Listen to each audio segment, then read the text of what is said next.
যে ঈমান প্রয়োজনে জ্বলে ওঠে না, যে ঈমান সত্য ন্যায়ের কথা বলে না,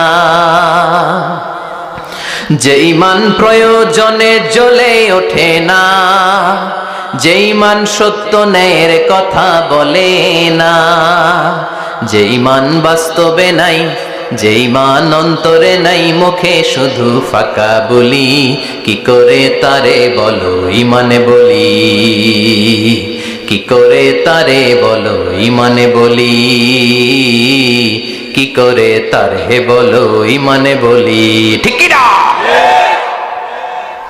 যে ঈমান দিন কায়েমের আন্দোলনের ধার ধারে না, যে ঈমান লেবাসধারী কোরআন হাদিস তাও পড়ে না, যে ঈমান খাজার নামে মাজার করে ফুলুস কামায়, আছে না নাই? উখিয়াতে নাই? উখিয়াতে মাজার আছে নাকি? সাগর পারে এগুলো থাকে? এগুলোর সাথে ইসলামের সম্পর্ক আছে? কথা বলেন আছে? যে ঈমান খাজার নামে মাজার গড়ে ফুলুস কামায়, যে ঈমান শিরকিয়াতের আমল করে ভীত না হয়, যে ঈমান বাস্তবে নাই, যে ঈমান ময়দানে নাই, মুখে শুধু কথার কলি, কি করে তারে বলো ঈমানে বলি, কি করে তারে বলো ঈমানে বলি, কি করে তারে বলো ঈমানে বলি।